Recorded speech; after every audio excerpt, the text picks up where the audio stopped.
It is the Resistance Report for February 13th, 2017. Good evening. Tonight I want to talk about Donald Trump and management.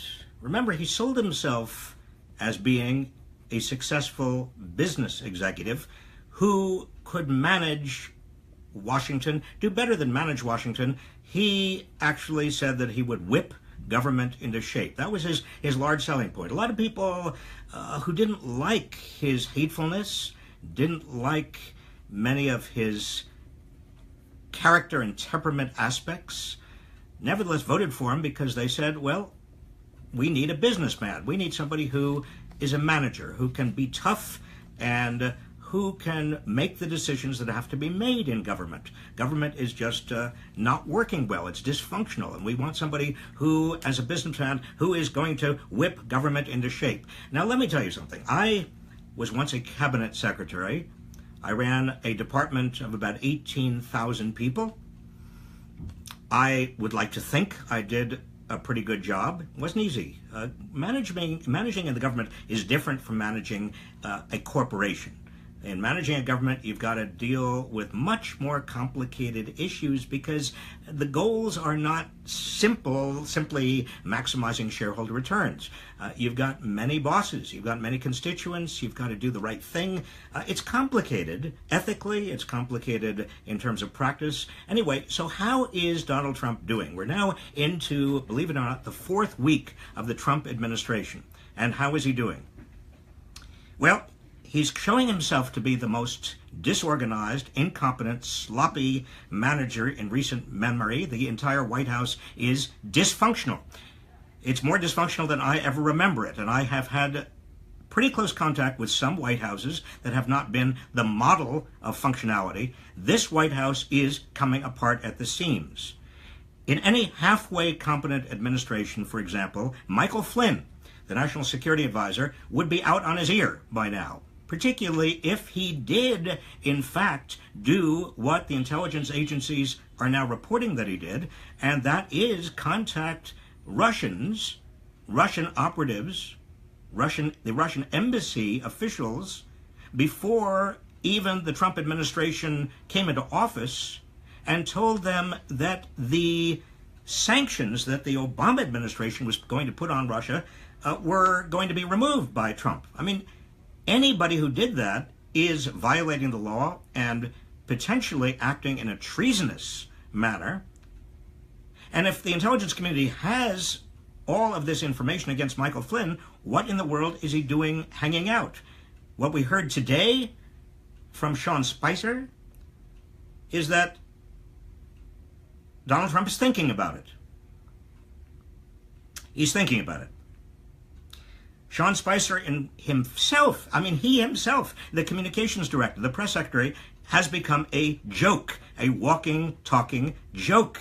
He is a late-night comedy joke. You don't want a press secretary who is a late-night comedy joke. Why is he a joke? He's a joke because his vindictiveness, his aggression, his kind of out of his mind way of acting with the press has been easy to satirize. You don't satirize somebody who is halfway competent and reasonable. You satirize somebody who's out of his mind or acts slightly out of his mind, and that is why Sean Spicer is a joke. Why is he still there? The Muslim travel ban was bungled. I have never heard or witnessed a White House initiative that was that badly thought out. Wasn't thought out at all. None of the agencies involved were consulted. The net result was total confusion. No one knew what to do, what they were expected to do. No agency of government that was supposed to enforce the travel ban actually understood the travel ban. Now, why aren't the people involved in that disciplined, held accountable, even fired? Now, remember The Apprentice? Remember Donald Trump, you're fired? The caricature of who Donald Trump was when he was running for president was he was going to be somebody who was tough, who would not brook this kind of incompetence. Instead, there is incompetence all around him. He's doing nothing about it. The two people who are most responsible for the travel ban are Steve Bannon and Stephen Miller. Are they fired? No, they're more entrenched than ever. They're more powerful than ever. They've wheedled themselves right into the center of the White House. There are more leaks out of this White House than any White House in living memory. Leakers are talking about other White House members. They're impugning the competence of other people in the White House. They're talking about Donald Trump's incompetence. They're leaking instances where Donald Trump was on the phone with foreign leaders. Now, I think leaks are perfectly fine in terms of making sure the public knows what it needs to know, but leaks are also, when they are this fast, this furious, when they're that many, they are symptomatic of a White House that is out of control, that is not being managed at all. Now, where is the Chief of Staff? Chief of Staff, Reince Priebus. I pronounced it right. Reince Priebus.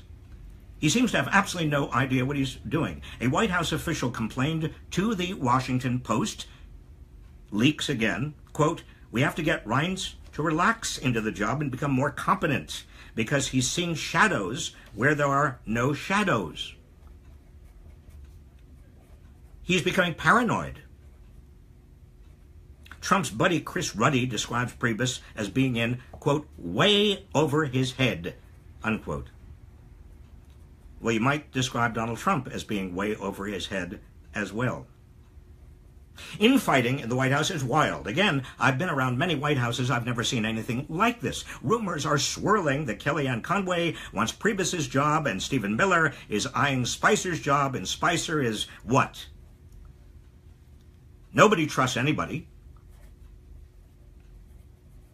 The New York Times reported yesterday chaotic and anxious days inside the White House's National Security Council. Now, the last place you want chaos, my friends, in the White House is the President's National Security Council. That's where you want people who are very calm and cool-headed. But the New York Times reports chaos. Council staff read Trump's tweets, says the New York Times, and struggle to make policy to fit them. Most are kept in the dark about what Trump tells foreign leaders in his phone calls.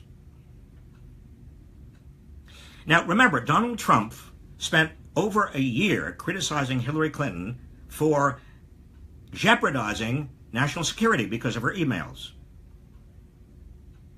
Trump is remarkably sloppy with sensitive national security information. For example, on Saturday night, for example, in Mar-a-Lago, right there in the middle of the dining room, public, semi-public dining room. I mean, it's a private club, but there are a lot of people there who have nothing to do with the government, nothing to do with national security, just people who belong to the club.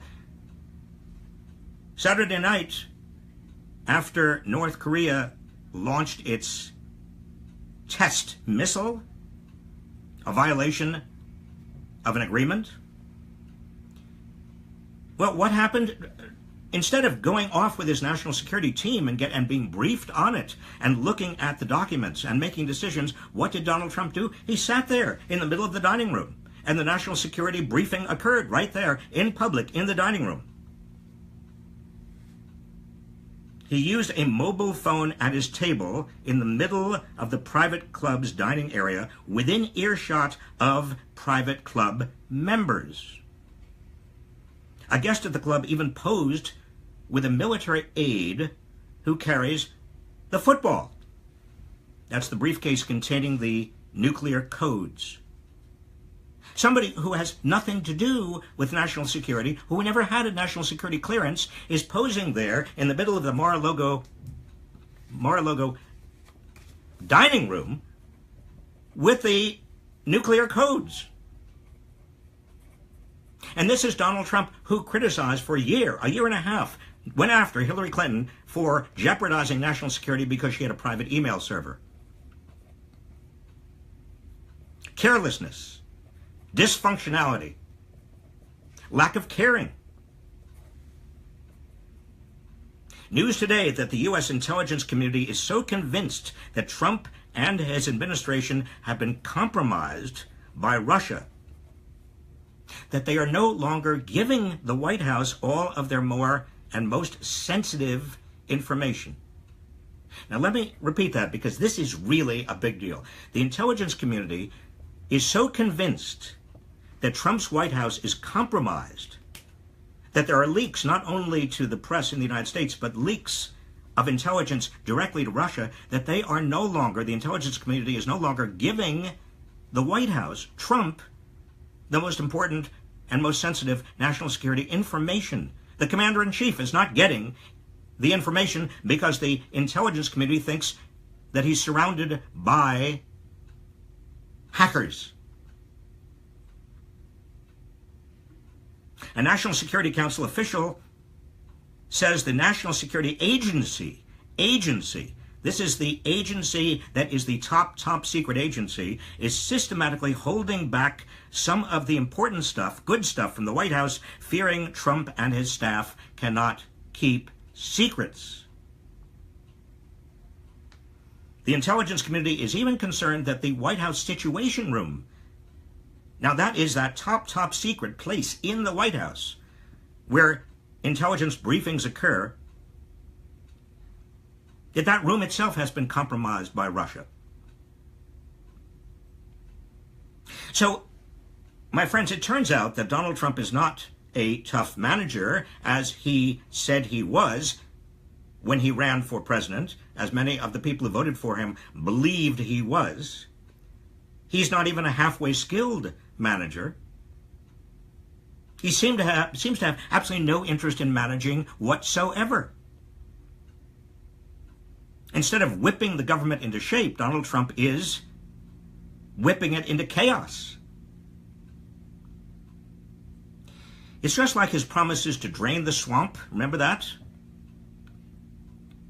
And constrain big money? And get Wall Street out of policy making? You remember all those promises? Becoming a man who represented the working people of the United States, a president who represented working people. Remember all of that? Remember all of that? Just like all of those promises, his promise of competence, his promise of actually whipping the government into shape, being a great manager, somebody who a can-do manager, is also part of Donald Trump's bait and switch with the American people. Donald Trump, in every respect, was and is a con man who has not the slightest degree of interest in being president of the United States, and who is running roughshod over our democratic values. At the same time, he's running a White House that is running away from him and is wildly dysfunctional.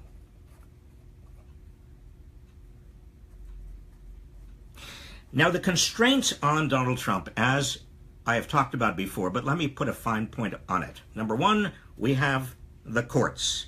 The court system, a major source of resistance to Donald Trump. Number two, we've got the press. Donald Trump is going after the press, continues to go after the press, continues to go after the courts, but those are two centers of independent resistance to Donald Trump. We have a third one, and that is state attorneys general. State governments, but also state attorneys general, 17 of which have joined a lawsuit against his travel ban, his Muslim travel ban.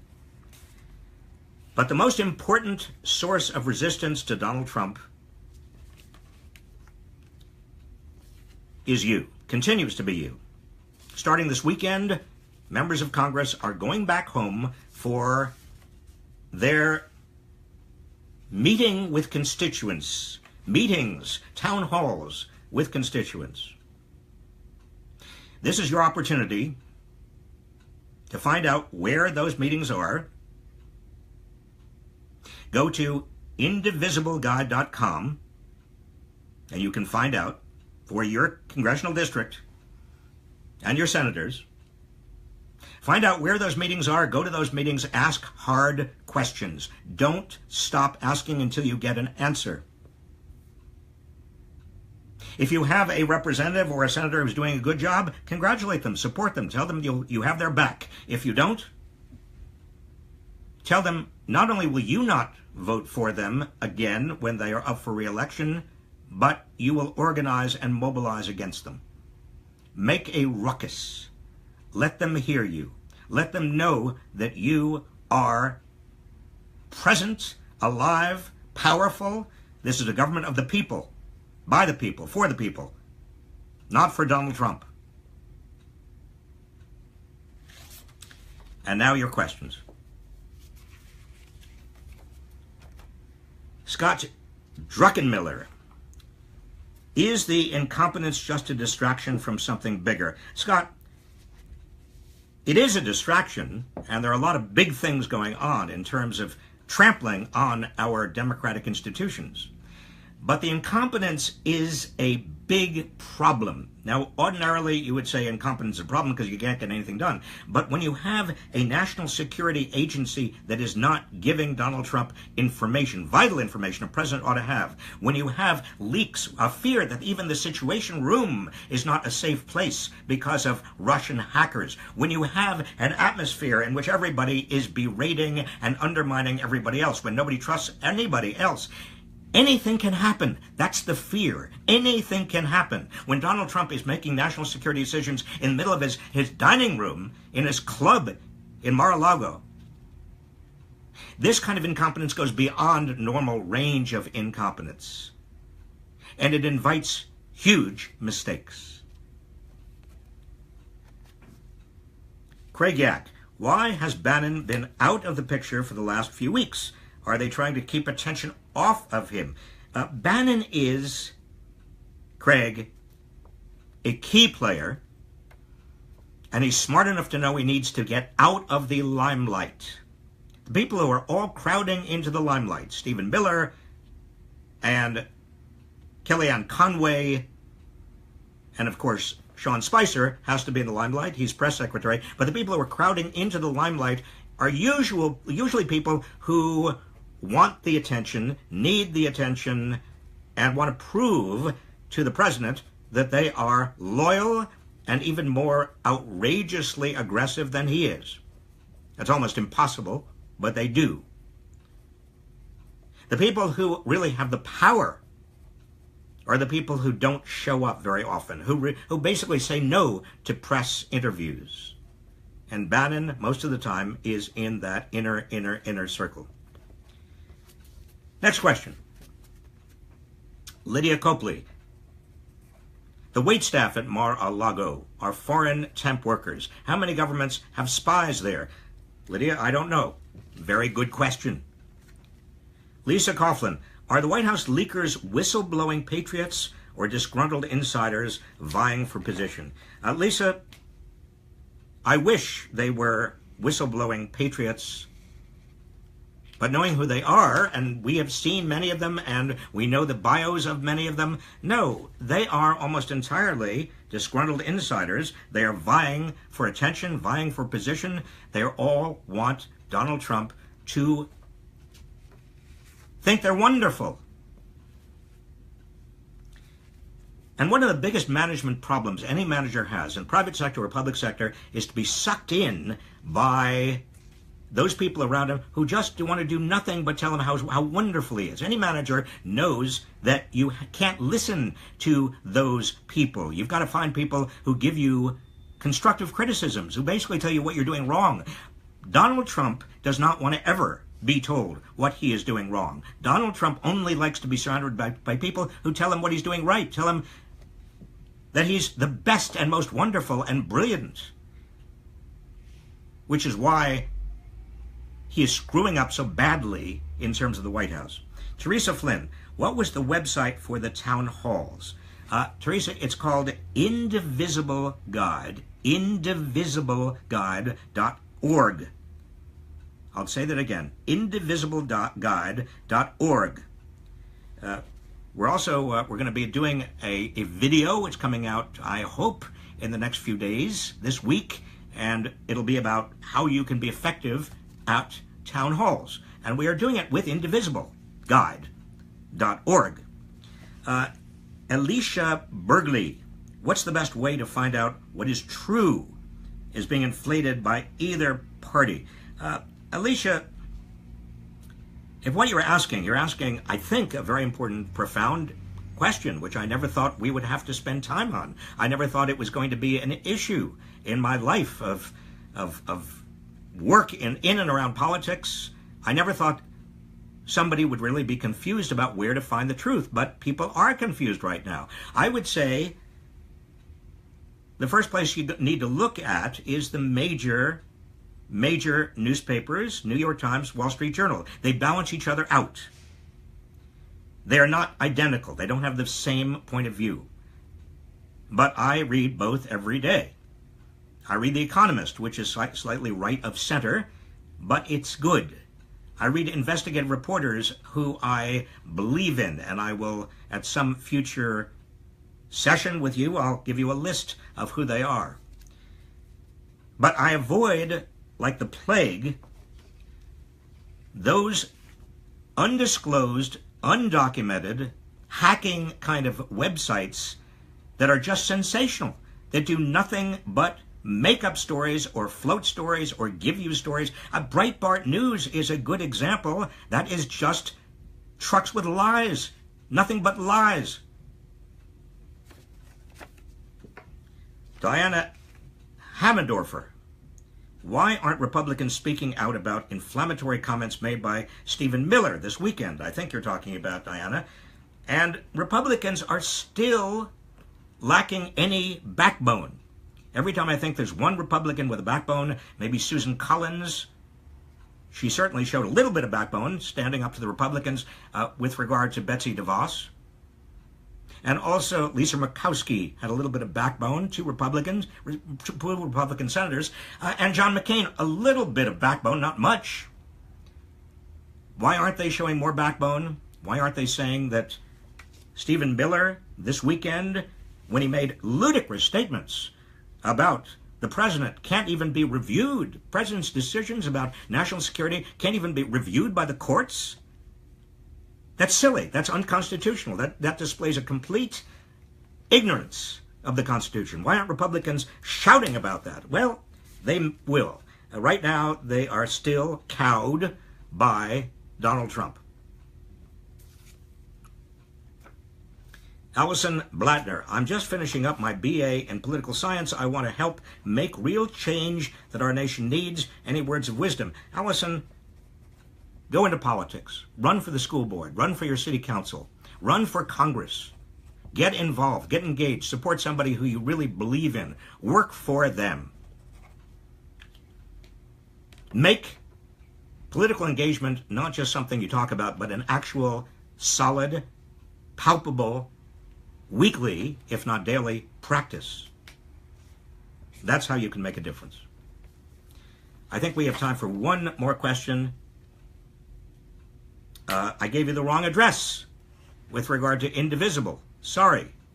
It's called indivisibleguide.com, not indivisibleguide.org. So erase that from your memory. Are you doing it? Erasing it. It's indivisibleguide.com, not .org. I'm going to say that one more time. Are you ready? Write this down. Indivisibleguide.com, not indivisibleguide.org. So we're a little dysfunctional here, too. Speaking of White Houses. No, we aren't. I am grateful, enormously grateful for the people I work with here, like Yael Bridge and others. But I am mostly grateful for you. I'm grateful for the action and activity and engagement and dedication and commitment so many of you are showing. I talk to almost daily people who say to me, you know, I've never been political before. In fact, I talked to one person a couple of days ago. He said, I have to confess to you something. I never even voted before. But he, like millions of others, are now getting involved because, you know, the stakes are so high. This is not normal. It's not a normal time. It's not a normal president. This is not Democrat versus Republican. It's not liberal versus conservative. This is tyranny versus democracy. This is somebody who is dangerous in the White House and capable of doing, through incompetence or through simple desire and intent, some extraordinarily bad things. Already has. So I'm grateful to you for your energy. Keep it up. I'll see you tomorrow.